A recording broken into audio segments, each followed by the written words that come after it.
And so it begins. Dark were the skies and chill was the wind as the land was covered in a veil of malice. Across the hill did ride a dread army of the night, cloaked in mist and fog, prepared to rain down death and destruction upon the land. And the people did cry out for a savior, a noble soul to save them from their impending demise. Just as it seemed all was lost, in strode a mighty hero, clad in shimmering metal from head to toe. Wielding a terrible broadsword, he did cleave his foes in twain, smashing their ranks asunder with a righteous fury. But when the day was done, and the enemy strewn across the fields in pieces, the people did turn to the warrior and say, "We shall name this day in your honor. Speak unto us your wisdom." The warrior said one word that day: epic.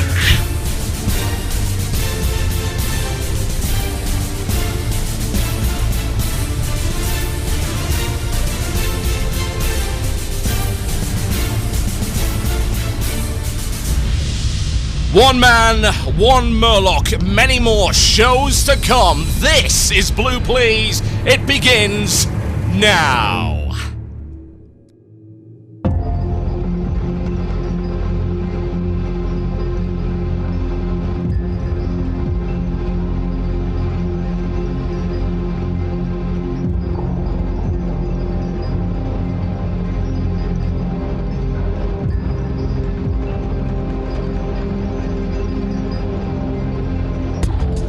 Yes, indeed, folks. Welcome to Blue Please here for the last time on WoW Radio for the 29th of January 2010. My name is Total Biscuit, and we have come to the end, and, of course, to a new beginning. If you have not been paying attention for the past month or so, if you've been living under a rock, you are foolish. Needless to say, you are incredibly foolish.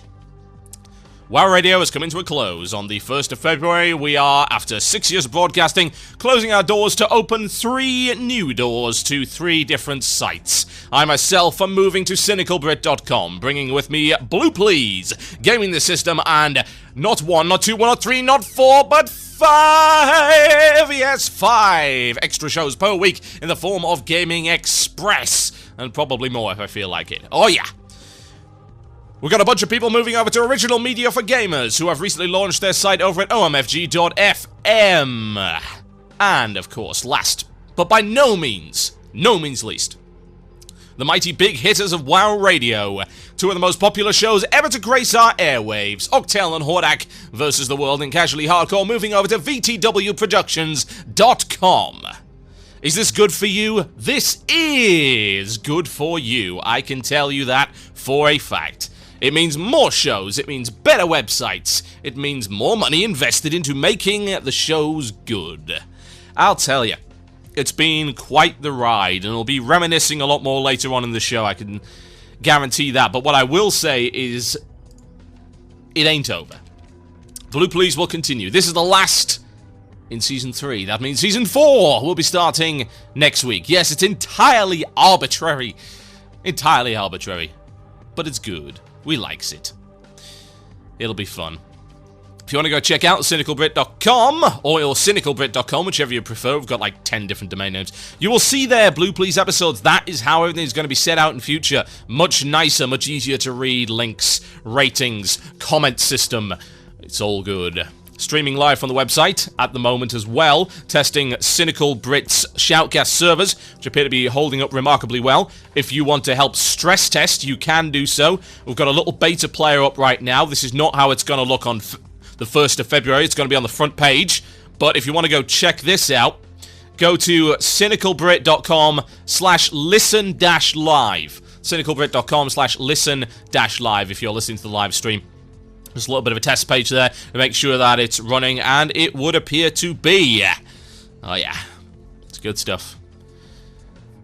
It's kind of sad to see the site finally come to a close, but I think it's coming to a close in a much more dignified manner than it could have, let me put it that way. There's so many times over the past 6 years that the site could have very well and almost did implode in on itself.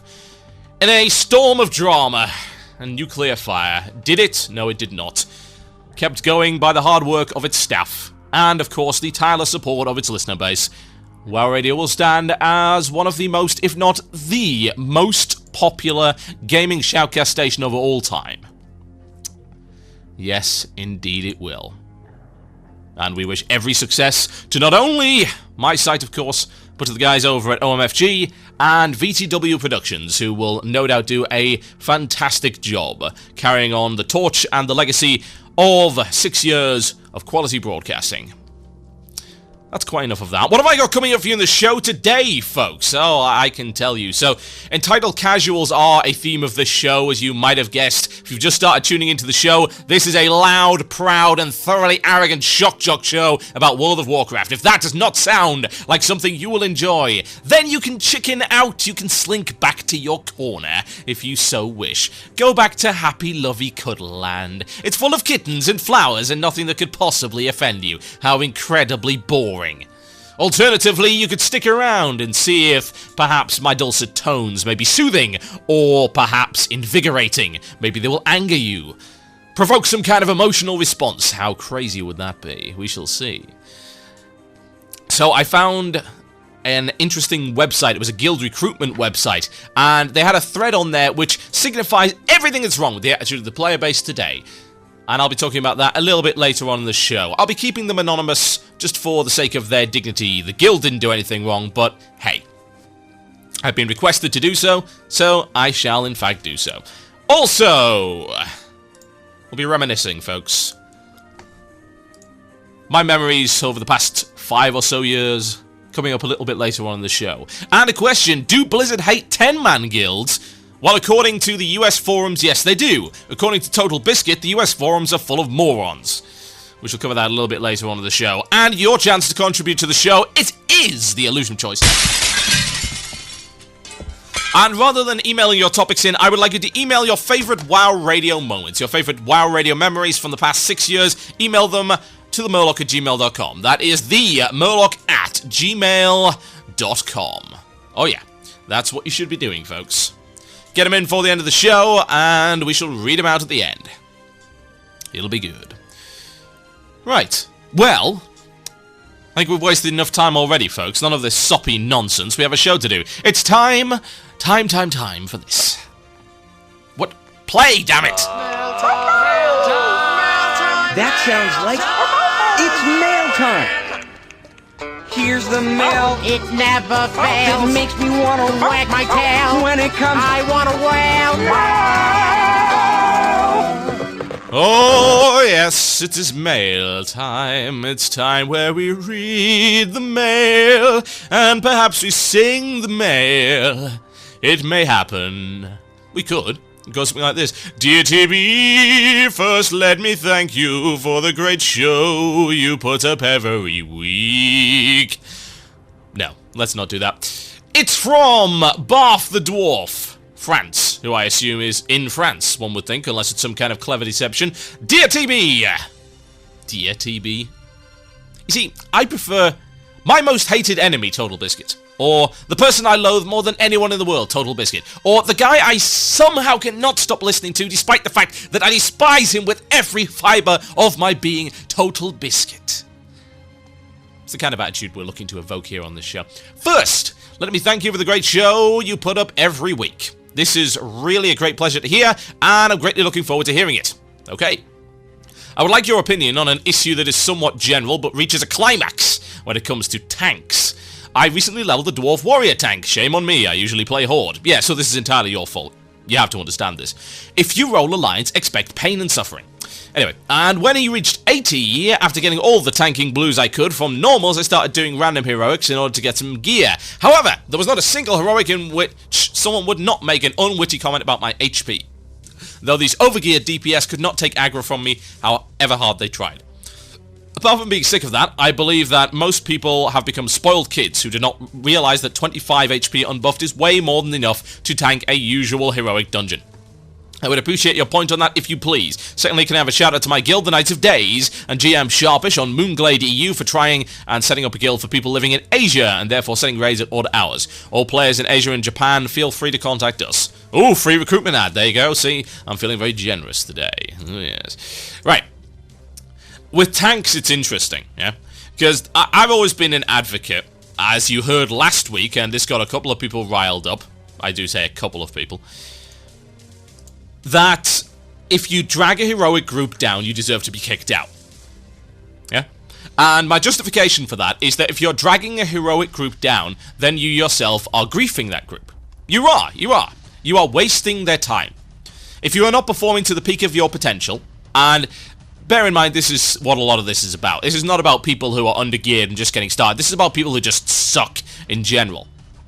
This is about guys in gear that is capable of easily 2.5 to 3k DPS doing less than 1k DPS. Those are the kind of people I'm talking about. Those people deserve to get griefed. They deserve to be kicked out of the group. Why? Because 4 greater than 1. The opinion of 4 and the experience of 4 and the enjoyment of 4 is far, far, far more important, ladies and gentlemen, than the experience of one entitled whining baby that cannot and will not do his best for the good of the group. Tanks, however, are a little bit different. Now, here's why. One, you've got a tank shortage, so tanks are more desirable. You're in a position right now whereby you get to get into a heroic group straight away, and you get certain allowances, because, hey, you're rare. Now, second point is that tanking is a binary state. Yeah? Either you can tank everything, or you can't. Yeah? Either you have aggro, or you don't. Now, with DPS, it's a different matter entirely. DPS is not a binary state. It's not you are doing enough DPS or you are not. It is how much DPS am I doing right now? Because the more DPS I'm doing, the more effective the group becomes and the faster the instance gets done. It is my duty to do as much DPS as humanly possible, which is why I push it in random heroic groups. Mainly it's to show everyone else up, honestly. It's a little bit about the EP. I wave it around. Give it a little bit of air. It's very important. You should take care of it. Say, hey, look at me, I'm doing 52% of the DPS in this group. Reminds me of that, Heroic Hall's Reflection group that I got into a couple of weeks ago, whereby I was literally doing 52% of the DPS on the chase. And indeed, because of me, we beat it. Whereas, if it wasn't for me, we wouldn't have, because those guys sucked. 2 to 2.5k, rubbish. So, for a DPS, it always matters that you're pushing harder and harder. For a tank, it doesn't. Tank, it's either you tank it or you don't tank it. If you can hold the aggro against the DPS, that is all that is required of you. So that means it doesn't matter if you've got 25k HP or 55k HP. If you're generating however much threat per second, I don't even know how much it is, but lots of threat per second or little threat per second, as long as you are generating enough to keep yourself alive and to keep the mobs off the rest of the group. Now, I can understand maybe some arguments of healers whining, he's got no HP, he's hard to heal. Oh, well, grow up. That's your job. It's as simple as that. It's your job to heal it. If it's going to be a little bit harder to heal, then tough. Consider it a challenge, healers. It's understandable. You do see the elitism. But, to be honest, with tanks, I don't think it's acceptable. Whether or not anyone's going to pay attention to that, well, hey, no, I don't think so, to be quite honest. But there you go. Right, we have another email here that I'd like to cover just before the break. See if we can find it, dig it out. There we go. It's one of these. I don't know why people think that I'm some kind of agony ant for World of Warcraft, but apparently I am. So claim these people. They keep asking for advice. I should hand them over to the Murloc. Hey TB, just wanted to get your opinion on an issue me and my friend ended up arguing about. I recently got to level 80 and I'm slowly progressing into my endgame experience. Luckily I have friends already playing who have given me great guidance on how to gain enough DPS and pull my weight. That's another one of these heroic ones, isn't it? In heroics and general endgame, you often come across either silent or obnoxious newbies who complain and act all entitled to the content, despite having the skill levels of a potato. What I'd like to ask is this: how could someone who's getting into endgame for the first time without benefit of experienced friends get better at endgame dungeons and raiding? When someone doesn't know what they're doing in a dungeon, the tolerance is often low and they either get vote kicked or ignored. What are your opinions? Okay, here's the thing. Heroics, this shouldn't be the case, but it is. The vast majority of heroics are actually easier than leveling dungeons. Yeah? They have less complex mechanics to deal with, and the pulls are easier. So if you rushed from 1 to 80 and didn't do any dungeons, then, quite frankly, you shouldn't be in any. Yeah? You are not using the tools that are available to you. But if you have done the leveling dungeons, you should be able to cope with heroics. If you want to go look at the tactics, by all means. That really should be what you're doing anyway. If you're going into a dungeon, you should be familiar with what's going on. There are resources on the internet. I shouldn't have to tell you what they are, but just in the off chance that you don't know, bosskillers.com, wowwiki.com, wowhead.com, they've all got information on how to do every single dungeon in the game. It's very easy. Go watch some videos if you really need to. Most of the time you do not. Now, if you understand that, and you understand the basic principles behind dungeons, which you should if you've leveled up properly, then I do not see the issue. Gear becomes a factor. There's no doubt about that. Some people are going to react badly to you having bad gear. I'm probably going to be one of them. It depends. If you are blatantly doing terrible DPS, because people can do 2k DPS in greens, honestly. And I'm okay with 2k DPS, but if you're doing less than that, and you're not playing your class properly, then that's not excusable. That's not about, oh, well, I haven't done 100 heroics and I don't have tier 9. That's about you aren't playing your class properly and you've had 80 levels to learn how to do it. Now, of course, having friends helps, and I would recommend to everyone to get a guild. If you haven't already, if you're just entering the game, look for a leveling guild. For God's sake, they will help you. Read the new player forums. Read the guides. Educate yourself and try and group with other people, because that's what this game is all about. If you get to 80 and all you've been doing is soloing and not interacting with anyone, not only are you going to be socially inept, but you are going to be dungeon inept. You are not going to be able to perform well in a dungeon because you have no experience whatsoever with dealing with group content. And that's what the endgame is all about. If you want to be a loner, endgame is not for you. That's why so many loners are alcoholics. Ladies and gentlemen, you are listening to Blue Please for the final time on WoW Radio before the move to cynicalbrit.com. The next track has plenty of strong language. You have been warned. The winner of WoW Idol 2009, the Mighty Fatty with Nerdcore. Enjoy.